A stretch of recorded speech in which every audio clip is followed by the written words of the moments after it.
They say silence is golden.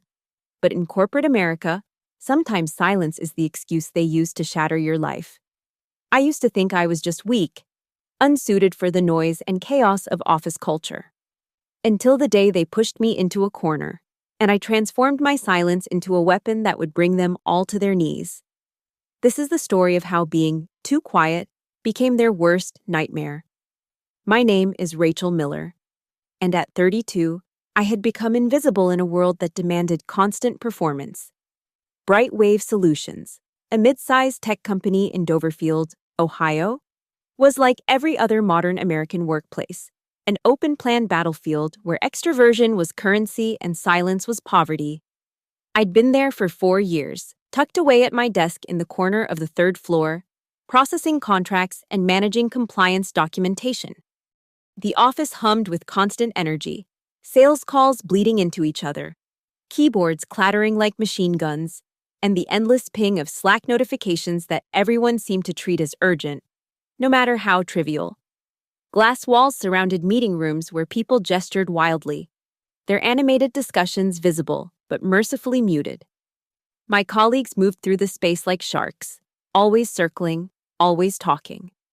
They gathered at the coffee machine to dissect weekend plans, clustered around monitors to collectively solve problems that one person could handle alone, and turned every lunch into a networking opportunity. I watched them from my desk, understanding their rituals but never quite managing to participate in the way they expected. "You're so mysterious, Rachel," Kelly from marketing would say, leaning against my desk with her third coffee of the morning. "We never hear about your life." She'd smile, but her eyes would scan me like I was a puzzle she couldn't solve, and therefore couldn't trust. I wasn't mysterious. I was just quiet. I arrived at 8:30, did my work meticulously, and left at 5. When asked direct questions, I answered them. When invited to happy hours, I occasionally attended, nursing a single drink while others got loose-lipped and sloppy. I didn't share stories about my weekend trips to nowhere special or complain about my dating life. I didn't have opinions about the latest Netflix series everyone was binging. In meetings, I spoke only when I had something substantial to contribute, while others filled air with half-formed thoughts and verbal processing. I waited until my ideas were fully formed. This meant I rarely spoke at all. My manager, Laura Jennings, would often interrupt the silence that followed her questions with, "Rachel, any thoughts?" And when I'd shake my head or offer a brief, "I agree with the proposed approach," she'd purse her lips and make a note in her leather-bound planner. Laura was everything I wasn't, sharp-tongued, ambitious, and performatively busy. She wore her stress like designer clothing, always rushing between meetings, always on calls, always making sure everyone knew how instrumental she was to every project's success. She spoke in corporate buzzwords and treated every interaction like an opportunity to establish dominance. Then there was Mark Taylor, the senior analyst who sat 2 desks over. Mark was the office commentator, the one who had a joke for everything and an opinion on everyone. He'd nicknamed me the Sphinx within my first month, and it stuck. "Hey Sphinx, you solving the mysteries of the universe over there?" He'd call out, loud enough for half the floor to hear. The laughter that followed always felt like tiny cuts. I told myself it didn't matter. I was good at my job. My error rate was 0. My documentation was impeccable. I'd saved the company from 3 potential compliance violations that could have cost millions. But none of that seemed to matter in a culture that valued presence over performance, volume over value. The irony was that I heard everything. When you're quiet, people forget you're there. They discuss sensitive information 3 feet from your desk. They have personal calls in the break room while you're eating lunch. They gossip about layoffs and affairs and who's about to get promoted or fired. I absorbed it all, filing it away in my mind like the documents I managed, organized, categorized, and searchable when needed. I knew Mark was inflating his metrics. I knew Laura was taking credit for her team's work in executive presentations. I knew the company was struggling more than leadership admitted, but I kept it all to myself, locked away behind what they saw as cold silence. Looking back, I should have seen the storm coming. The sideways glances during team meetings, the way conversations stopped when I entered the break room, the increasing frequency of Laura's concerns about my cultural fit. But I was too focused on my work, too convinced that competence would be enough. In America, in this glossy tech world of ping-pong tables and unlimited snacks, being good at your job was never enough. You had to perform your enthusiasm, broadcast your thoughts, and turn your personality into a brand. And my brand, apparently, was silence. They had no idea that silence could be a weapon. They were about to learn. The isolation started subtly, like water slowly freezing around me. First, I was left off email chains by accident. Then, my desk was moved even further from the team cluster for space optimization. Meeting invites arrived late or not at all. When I did attend, Laura would acknowledge everyone's input except mine, her eyes sliding past me like I was furniture. The Tuesday morning team meetings became particularly excruciating. Laura would go around the room asking for updates, and when my turn came, she'd already be looking at the next person, barely listening as I concisely reported my progress. Mark would inevitably follow up with some elaborate story about his latest client success, gesticulating wildly, making sure to mention how his people skills had saved the day. The contrast wasn't lost on anyone. "Rachel, we need to talk about your engagement levels," Laura said one afternoon, calling me into her glass office. The blinds were open. She never closed them for difficult conversations, preferring an audience. "I've been getting feedback from the team." "Yo, what kind of feedback?" I asked, keeping my voice steady. "Well," she leaned back, playing with her Mont Blanc pen. "They feel you're not really part of the team. You don't contribute to brainstorming sessions. You don't participate in team-building activities with enthusiasm. And frankly, your energy is affecting morale." "My work quality isn't in question," she interrupted. "But Brightwave isn't just about individual performance. We're a collaborative culture. We need people who elevate the entire team's energy." Energy. That word followed me everywhere. Not skill, not accuracy, not dependability. Energy. Mark started a running commentary that grew bolder each week. "Sphinx speaks," he'd announce whenever I said anything. "Mark it on the calendar. Everyone." The sycophants would laugh. Even those who didn't find it funny would force a chuckle, not wanting to be the next target. 3 weeks before it happened, I overheard Laura on a call with HR. I was filing documents in the supply room next to her office, and her voice carried through the thin wall. "She's just not a culture fit.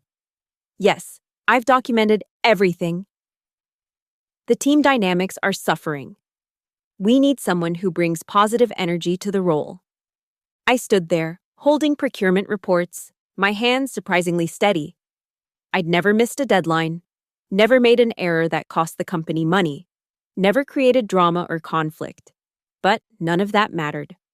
I was being packaged for disposal, wrapped up in corporate speak about culture and energy and team dynamics. The final meeting came on a Thursday afternoon. Laura had scheduled it for 4:30 p.m., late enough that most people would be gone, minimizing witnesses to my humiliation. HR was present via video call. A woman named Patricia, whose face maintained the practiced neutrality of someone who'd terminated hundreds of employees. "Rachel, I want to start by saying this isn't about your technical performance," Laura began, sliding a folder across the table. "However, after careful consideration and multiple discussions about team fit, we've decided to eliminate your position." "Eliminate my position?" I kept my voice level. "Or replace me with someone more energetic." Laura's eye twitched. "The needs of the department have evolved. We require someone who can bring more collaborative energy to the role." There it was again, energy. "You're firing me for being quiet," I said. Not a question, a statement. Patricia jumped in from the screen. "We're offering a severance package with 2 weeks' pay and—" "She's firing me for being quiet," I repeated, looking directly at Laura. Laura shifted uncomfortably. "You're being let go because you're not a good fit for our collaborative culture. Your reserved nature isn't conducive to the dynamic environment we're cultivating." I wanted to mention the compliance violations I'd caught, the lawsuit I'd helped avoid. the thousands of hours of meticulous work. Instead, I looked at the severance agreement, standard non-disclosure clause, standard non-disparagement agreement, standard surrender of all claims. Sign here. Laura pointed, pushing her Mont Blanc pen across the table, the same pen she'd used to document my lack of energy in her performance notes. I signed. What else could I do? I was one quiet woman against a system that had already decided my fate. As I packed my desk, Mark walked by and actually had the audacity to say, "Hey, sorry to see you go, Sphinx. But maybe this is for the best. You'll probably be happier somewhere." Quieter. I stopped packing and looked at him. Really looked at him. For maybe the first time. I didn't drop my gaze or turn away from his smirk. I just stared until his smile faltered and he awkwardly returned to his desk. Security escorted me out at 5:15 p.m. The office was nearly empty, just as Laura had planned. As the elevator descended, I caught my reflection in the polished steel doors. I didn't look defeated, I looked calm, composed, silent. They thought they'd discarded me like a broken piece of office equipment. They had no idea what they'd actually done. They'd freed me. And in that freedom, I would find my voice, not in words, but in actions that would speak louder than any of their meaningless chatter ever could. The first week after losing my job, I couldn't get out of bed before noon. The severance check sat on my kitchen counter, unmarked, while I stared at the ceiling of my one-bedroom apartment, replaying every moment that led to my termination. The humiliation came in waves, hot, suffocating surges that made me pull the covers over my head and wish I could disappear entirely. My phone buzzed with messages from concerned acquaintances who'd heard through LinkedIn that I was exploring new opportunities, the sanitized version of being fired that HR had posted on my behalf. "So sorry to hear about Brightwave," they wrote. "What happened?" Others were less subtle. "I heard they let you go. That's crazy." Each message felt like a fresh wound. My mother called from Florida. "Honey, maybe this is a sign you should be more outgoing, join a Toastmasters group, learn to network better." Even she, who'd raised me, thought the problem was me, that I needed to be fixed, reformed, made louder. By the second week, humiliation had crystallized into something harder, sharper, anger. Not the hot, explosive kind that Mark displayed when his coffee order was wrong. This was cold, calculating fury that settled in my chest like ice. I started going over everything I knew about Brightwave, all those overheard conversations and careless admissions that people had made in my presence. The memories were perfectly preserved, filed away in my mind with the same precision I'd applied to compliance documents. There was that call Laura had taken on speaker in the empty conference room, not realizing I was working at the table outside. Something about adjusting the user engagement metrics for the quarterly board presentation. "They don't need to know the actual numbers," she'd said. "We're selling a story here." Then there was Mark's conversation with Brad from sales about the government contract they'd won. I'd been eating lunch in the break room when they'd walked in, continuing their discussion about how they'd listed capabilities the company didn't actually have. "By the time they figure it out, we'll have built it," Mark had laughed, or found a workaround. And the most damning, the discussion I'd overheard between the CFO and CEO in the elevator, thinking they were alone. Something about routing funds through the Delaware subsidiary to avoid tax implications. Completely legal, the CFO had assured. But his nervous laugh suggested otherwise. At the time, I'd filed these moments away as not my problem. I did my job, stayed in my lane, kept my mouth shut. But now, unemployed and branded as a cultural misfit, I realized my silence had been complicit. I'd let them operate in the shadows while they pushed me out into the cold. I opened my laptop and created a new folder, Brightwave Truth. Then I started documenting everything. Every overheard conversation, every suspicious email I'd been copied on by accident, every discrepancy I'd noticed in the public filings versus internal reports. My memory, always precise, became my greatest asset. The shame of being fired for being too quiet began to transform into something else, purpose. They'd made a fundamental error in their assessment of me, They saw quiet as weak, reserved as replaceable. They never considered that the silent observer in the corner might have been watching, listening, remembering everything. I pulled up Brightwave's latest investor presentation, comparing it to the internal documents I'd processed.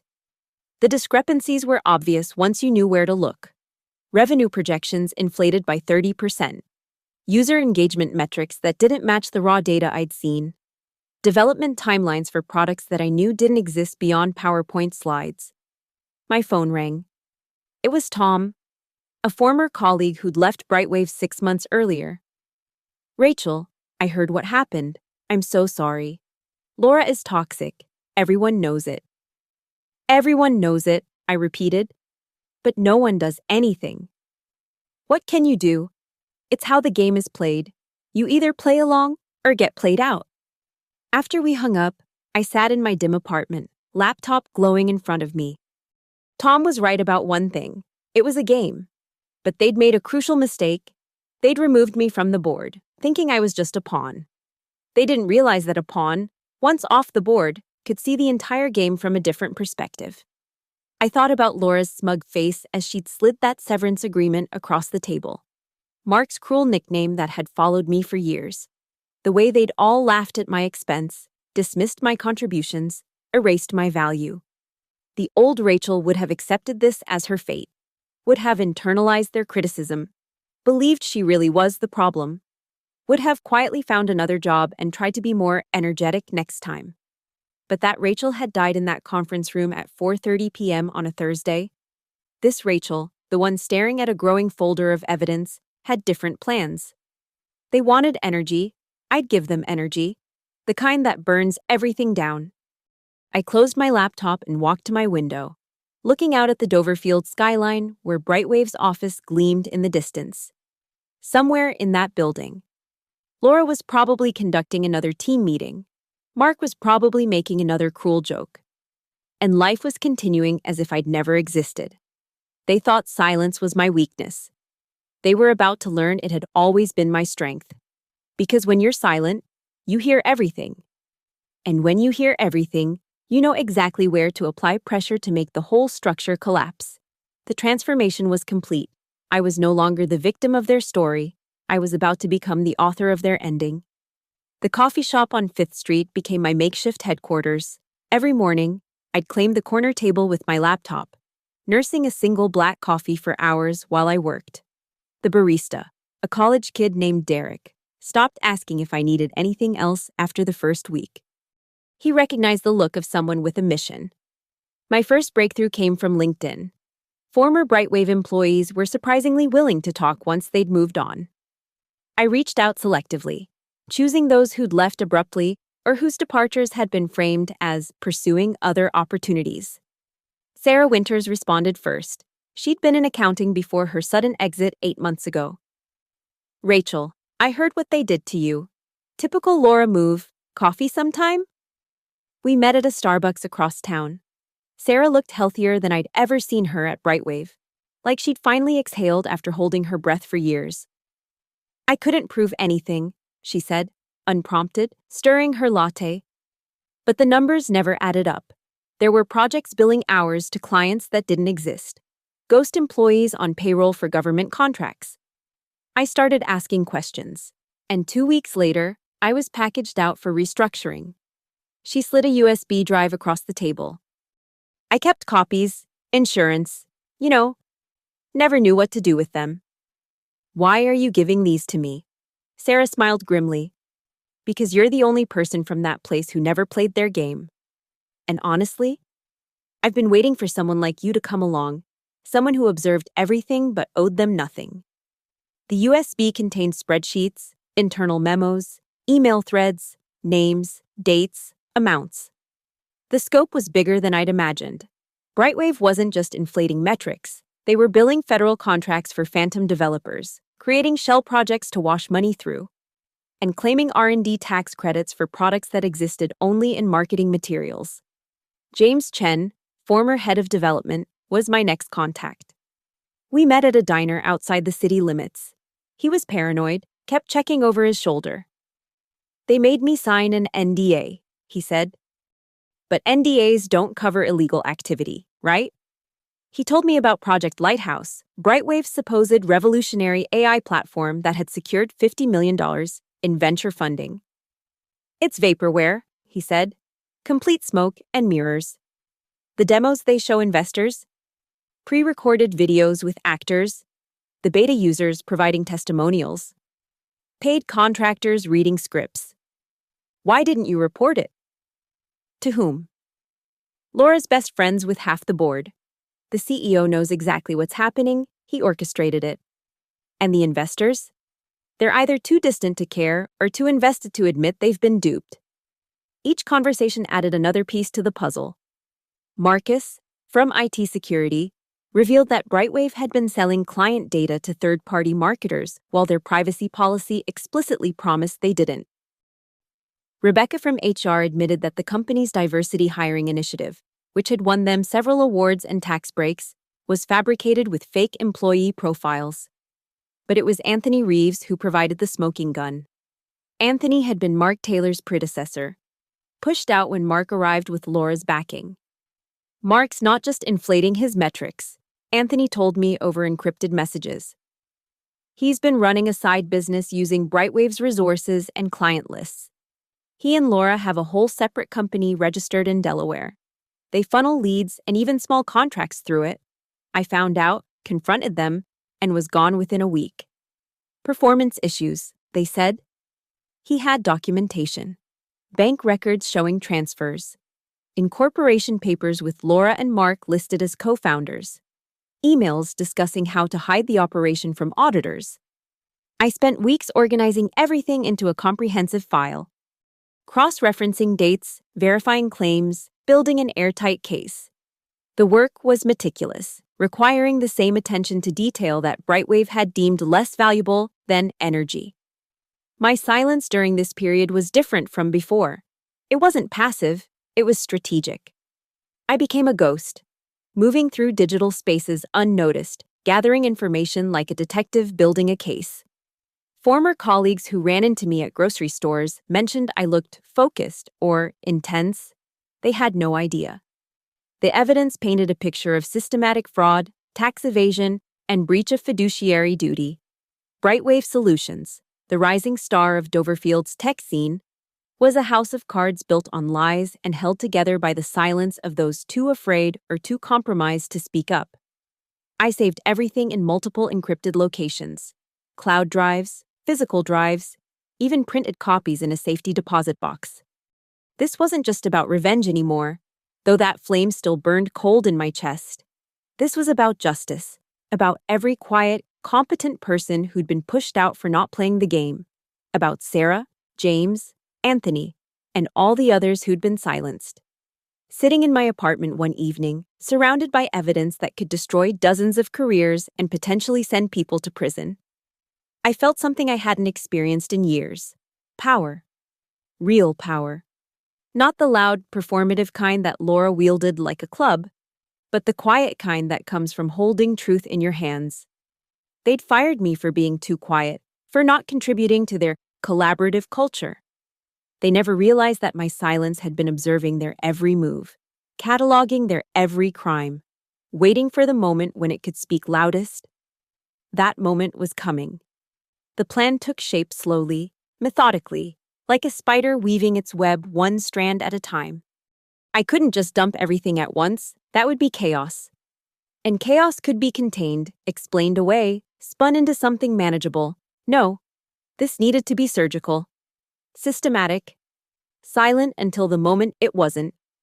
I divided the evidence into categories, each one a different thread that, when pulled, would unravel a specific part of Brightwave's fabricated success story.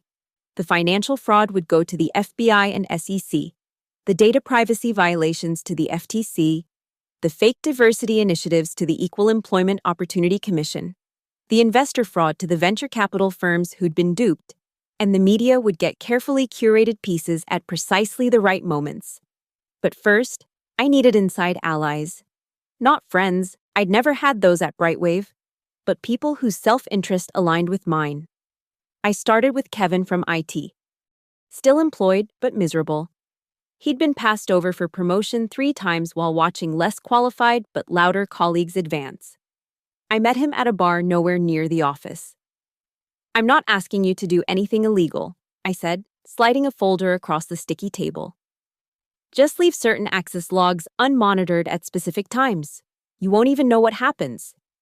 He looked at the folder, which contained evidence of his supervisor's embezzlement, something I'd discovered in my research but hadn't been looking for. "What do you get out of this?" "Justice, and you get revenge on the person who's been stealing credit for your work for 2 years." Kevin became my eyes inside, confirming when Laura and Mark would be out of office, when auditors were scheduled to visit, when the board meetings were planned. He never asked what I was doing with the information. Next was Diana from legal. She'd been hired straight from law school, eager and idealistic. But 2 years at Brightwave had crushed her spirit. She knew something was wrong, but couldn't prove it. I showed her just enough evidence to confirm her suspicions. "If this comes out, I could lose my license," she said, hands shaking. "I should have known. I should have reported."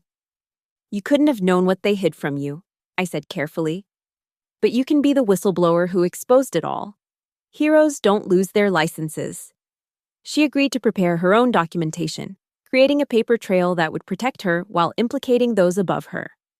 The technical infrastructure of my plan required skills I'd kept hidden at Brightwave.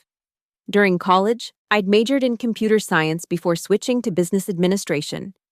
Everyone assumed I was just an administrative drone who could barely handle Excel. They never knew I could code, that I understood their systems better than most of their engineers. I created anonymous email accounts, routing them through VPNs and Tor networks. I built automated systems that would release information at predetermined times, dead man switches that would trigger if something happened to me. I developed a website on the dark web where all the evidence was archived, ready to go live at a moment's notice. The psychological warfare started small. I sent anonymous tips to competitors about Brightwave's supposed innovations, knowing they'd start asking questions at industry events. I fed information to a tech blogger about inconsistencies in Brightwave's public statements, nothing actionable but enough to plant seeds of doubt. Laura started showing cracks. Kevin reported that she'd become paranoid, installing new monitoring software on her computer, changing passwords daily, accusing team members of speaking to journalists.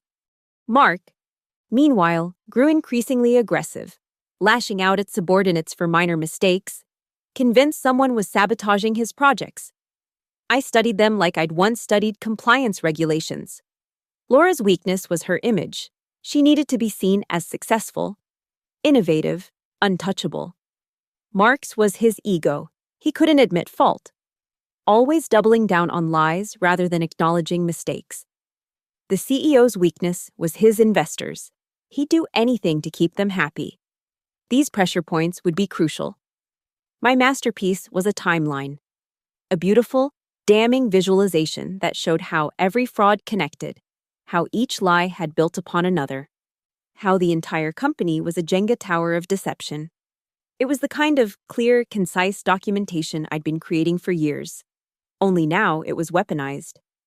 I reached out to Patricia Morganson, an investigative journalist at the Wall Street Journal who'd been sniffing around tech company frauds. My initial email was simple. "Brightwave Solutions isn't what it appears to be. Interested?" She responded within an hour. Our meeting was in a parking garage, her suggestion, not mine. She was older, sharp-eyed, with the kind of weary cynicism that came from exposing corporate lies for decades. "Why are you doing this?" she asked after reviewing my preliminary evidence. "They fired me for being too quiet," I said. She actually laughed. "And now you're about to become the loudest person they've ever ignored."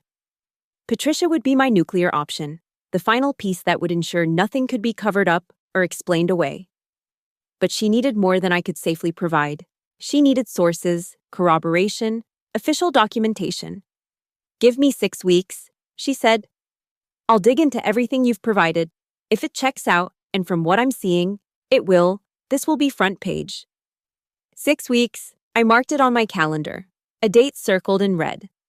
The same red as the pen Laura had used to mark my areas for improvement in my final review. Sitting in my apartment that night, I looked at the web of connections I'd created on my wall. Strings connecting photos, documents, dates. It looked like something from a conspiracy theorist's basement, except every connection was real. Every thread led to evidence. They'd wanted energy. They were about to get it. The kind that burns so bright it leaves nothing but ashes. The first strike came on a Monday morning, precisely at 9 a.m. when the markets opened.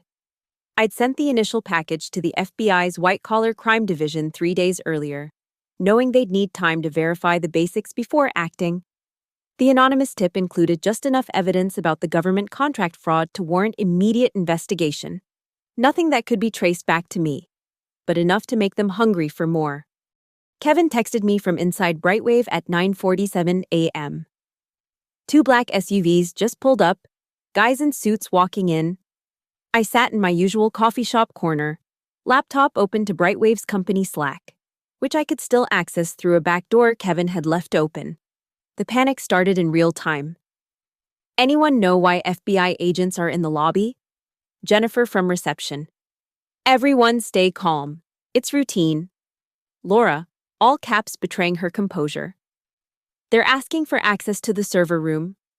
Kevin, playing innocent. By noon, the agents had copied drives and left with boxes of documents. The office was in chaos. Laura called an emergency all-hands meeting, her voice cracking over the conference line as remote employees dialed in. "This is a routine audit related to our government contracts," she assured everyone. "We have nothing to hide and are cooperating fully." Mark's contribution was typically aggressive. "If anyone has been speaking to outside parties about company business, that's a violation of your NDAs and we will prosecute."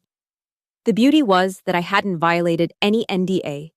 Everything I'd shared was either public information cleverly analyzed, whistleblower-protected disclosure of illegal activity, or information from sources who'd never signed NDAs. My compliance background had taught me exactly where the legal lines were drawn. That evening, I sent the second package, this time to 3 major venture capital firms that had invested heavily in Brightwave's Series B funding round. The email detailed how Project Lighthouse, their revolutionary AI platform, was elaborate vaporware. I included the pre-production scripts for the live demos, the actor contracts for fake testimonials, and emails between Laura and the CEO discussing how to maintain the illusion until they could either build something real or exit through acquisition. The reaction was swift. Within 24 hours, I watched through LinkedIn as Brightwave's head of investor relations updated his status to seeking new opportunities. The rats were beginning to flee. Wednesday brought Phase 3. Diana, my inside legal contact, filed her whistleblower complaint with the SEC, detailing securities fraud and providing internal documentation she'd discovered while preparing for the FBI inquiry. Her complaint was protected, she couldn't be fired for it, but it meant Brightwave now had to notify their board of potential securities violations. Kevin reported that the board called an emergency meeting for Thursday. The CEO had been seen leaving the office Wednesday afternoon with bankers' boxes. He didn't return Thursday morning, but it was Mark who cracked first. Kevin forwarded me an email Mark had accidentally sent to the entire engineering team instead of just Laura. "We need to get our stories straight about the Delaware situation. Delete everything related to TechBridge Solutions. Now!" TechBridge Solutions, their secret side company. Mark had just created evidence of conspiracy to destroy evidence. I forwarded his email to Patricia at the Wall Street Journal from an anonymous account. "You might want to accelerate your timeline," I wrote. Thursday afternoon. Laura made her move. She threw Mark under the bus in spectacular fashion, sending a company-wide email announcing his immediate termination for violations of company policy and potential conflicts of interest. She positioned herself as the vigilant leader who discovered his misconduct. Mark didn't go quietly. Within 2 hours, he'd posted a lengthy LinkedIn article titled "The Truth About Brightwave Solutions and Laura Jennings." It was rambling, desperate, and defamatory, but it contained enough accurate details about the fraud that Patricia called me immediately. "This is falling apart faster than expected," she said. "I need to publish tomorrow or we'll get scooped." "Do it," I said. That night, I couldn't sleep. I sat by my window, watching the city lights, thinking about the earthquake I'd triggered. By morning, everything would change. The silent woman they'd discarded like office trash had engineered their complete destruction without speaking a single word in public. At 11:58 p.m., I sent my final anonymous package, this one to the IRS, detailing the tax fraud, the phantom employees, the false R&D credits. It included spreadsheets Sarah had given me, cross-referenced with public filings to show discrepancies worth millions in unpaid taxes. As Friday dawned, I made myself coffee and opened my laptop. The Wall Street Journal's headline was already live. Brightwave Solutions under federal investigation for alleged fraud. Investors demand answers. Patricia had done her homework. The article was devastating, including quotes from former employees, analysis of public documents, and a timeline showing how the company had built itself on lies. She'd even gotten a quote from an unnamed investor. If these allegations are true, this could be one of the largest tech frauds in Ohio's history. My phone buzzed. A text from Kevin. Laura just got escorted out by security. She's crying. I took a sip of coffee. It tasted like vindication. The office webcam I could still access showed employees gathering in confused clusters, some crying, others furiously updating resumes on their phones. The anonymous Glassdoor reviews had already started appearing. Company built on lies. Toxic culture of deception. FBI raid was just the beginning. By noon, Brightwave's stock had dropped 47%. Trading was halted. The board announced an internal investigation. 3 more executives resigned. I closed my laptop and walked to the coffee shop window. Outside, the world continued as normal. People rushed to lunch meetings, chatted on phones, lived their lives unaware that a few miles away, a company was imploding because they'd fired the wrong quiet woman. Silence, I'd learned, wasn't the absence of power. It was power in its most concentrated form, waiting for the perfect moment to detonate. The weekend passed in a blur of breaking news alerts. Every few hours, another domino fell. Saturday morning. Brightwave CFO resigns amid fraud allegations.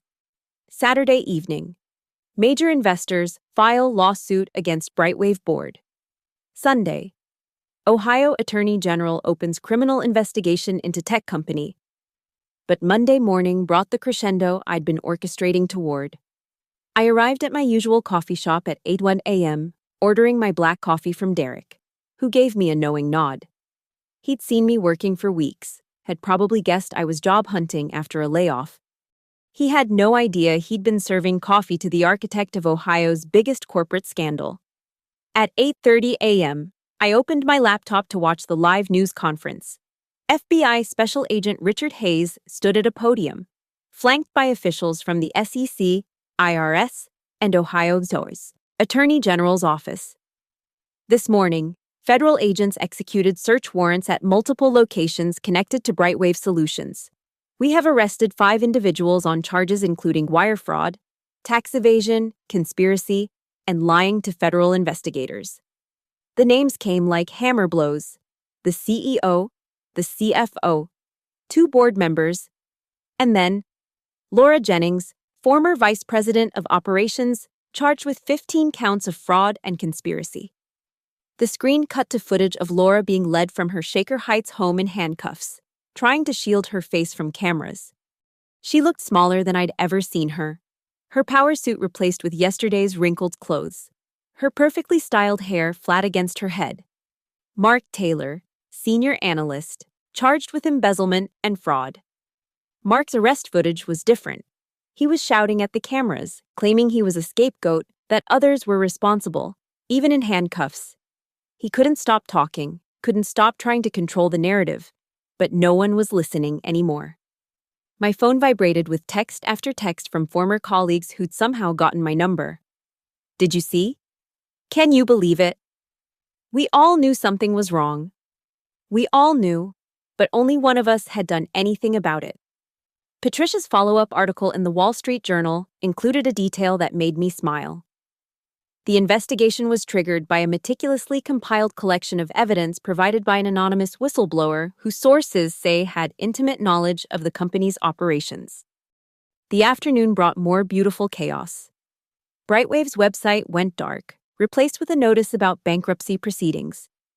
Their social media accounts were flooded with angry comments from clients whose data had been sold, investors who'd been defrauded, employees who'd lost their jobs. The local news ran a segment interviewing former employees outside Brightwave's now-abandoned office. I recognized several faces, people who'd laughed at Mark's jokes, who'd attended Laura's mandatory team-building events, who'd never said a word when I was pushed out for being too quiet. "We had no idea," one said to the camera. "They seemed so successful, so confident." Confidence, energy. All the things I'd lacked, according to them. That evening, I received an encrypted message from Diana, my legal contact who'd filed the whistleblower complaint. "Thank you. I know it was you. You saved my career, maybe my life. I was so close to becoming complicit." I didn't respond. Diana would receive significant compensation through the whistleblower program, enough to start over, maybe open her own practice. She'd be fine. Kevin sent a single text. "They're all gone. Every single one who made this place hell. The FBI wants to interview me tomorrow. But I'm not worried. I was just an IT guy who did his job." Tuesday's news brought the final satisfaction. The FBI announced they'd recovered records of the shadow company Laura and Mark had been running, siphoning off contracts worth $3.2 million. They'd also found evidence of Laura's attempts to frame other employees for her crimes, including documentation she'd been building to blame me for compliance failures if anything ever went wrong. She'd been planning to destroy me even after firing me. The silence she'd mocked had saved me from a prison sentence meant for her. I sat in my apartment Tuesday night, watching the news coverage on mute. Video of the empty Brightwave office played on repeat. Abandoned desks, dark monitors, the ping-pong table no one had ever really used gathering dust. The open floor plan that had made me so visible, so vulnerable, now looked like a crime scene. My laptop dinged with an email from a recruiter. Word had gotten out that I was the anonymous whistleblower, not officially. But the tech community in Ohio was small. The email's subject line, "Compliance Director Position. Your expertise needed." The salary was double what Brightwave had paid me. The company emphasized their quiet, focused work environment, an emphasis on documentation and careful analysis over performative collaboration. I closed the email without responding. Not yet. I wasn't done watching Brightwave burn. Wednesday morning brought the final piece of news. The Wall Street Journal's headline, "The Quiet Whistleblower, How One Terminated Employee Brought Down a $500 million Fraud." Patricia had pieced it together without naming me, describing a meticulous employee dismissed for not fitting the company's energetic culture, who had spent years observing and documenting corporate malfeasance from the shadows. The article ended with a quote from an anonymous source, me, though Patricia didn't know it. "They mistook silence for weakness. They forgot that still waters run deep, and sometimes they drown companies built on shallow lies." I closed my laptop for the last time, powered off my phone, and walked to my window. Outside, Doverfield continued its morning routine. But 6 blocks away, an office building that had once hummed with false energy sat empty, its logo being removed, letter by letter, from the facade. Laura was facing 20 years in prison. Mark, 15. The others. Varying sentences that would destroy their careers and reputations forever. And me? I remained what I'd always been. Quiet, observing, invisible. Except now, my silence had spoken louder than all their noise ever could. 3 weeks after the arrests, I found myself back at the coffee shop on 5th Street. It was a Thursday afternoon, 4:30 p.m., the exact time Laura had called me into that conference room to end my career. Derek wasn't working. A new barista served my black coffee without recognition. I was just another customer now, my mission complete. The news had moved on to other scandals, other frauds, other falls from grace. Brightwave Solutions had become a cautionary tale taught in business ethics classes, a Wikipedia entry about corporate malfeasance, a shorthand for startup fraud. The building that had housed their offices already had a "for lease" sign. Time moves fast in the business world. Faster than justice, but not faster than revenge served cold. I pulled out a fresh legal pad, not a laptop this time, and wrote a single word at the top: silence. Below it, I didn't write about the victory or the vindication. I wrote about the cost, the weeks of isolation, the paranoia that they'd discover me, the weight of carrying other people's crimes until I could transform them into evidence. I wrote about the strange emptiness that comes after achieving perfect revenge, not regret, but a hollow echo where the anger used to live. My phone, turned back on after a week of peace, showed 17 voicemails from journalists, 43 LinkedIn messages from recruiters, and one text from an unknown number. I know it was you. Thank you. A fellow quiet person from Brightwave. I deleted them all. As the sun began to set, painting the coffee shop windows gold, I stood to leave. The barista called out, "Have a great evening," with the kind of enthusiastic energy that would have earned praise at Brightwave. I just nodded. Outside, Doverfield's rush hour was beginning. People hurried past, talking on phones, discussing their days, their voices creating the constant hum of a city at work. I stood still in the middle of it all, a point of silence in the chaos, and realized something. I hadn't won because I'd learned to be loud. I'd won because I'd weaponized exactly what they'd rejected. A young woman brushed past me, clearly an intern or entry-level employee based on her nervous energy and overstuffed bag. She was talking rapidly into her phone. I know I'm quiet in meetings, but that doesn't mean I'm not contributing. They just don't see. I wanted to stop her, to tell her that being quiet wasn't a weakness to overcome, but a strength to harness. That the observers, the listeners, the documenters, we hold more power than the loud ones realize. But I didn't. Some lessons can't be taught. They have to be learned. I walked toward my apartment, past the remnants of the corporate world I'd once tried so hard to fit into. Past windows reflecting faces of people who, like the old me, probably wondered if they needed to be louder, more energetic, more visible to succeed. The truth I'd learned was simpler and more dangerous. In a world that rewards noise, silence becomes revolutionary. In a culture that demands constant performance, stillness becomes an act of rebellion. And sometimes, just sometimes, the person they ignore in the corner is the one taking notes that will destroy them. As I reached my building, I saw my reflection in the glass door, the same face that had stared back at me in Brightwave's elevator on my last day, but transformed. Not louder or more energetic, but harder, sharper. A blade that had been forged in the fire of their contempt and cooled in the ice of calculated revenge.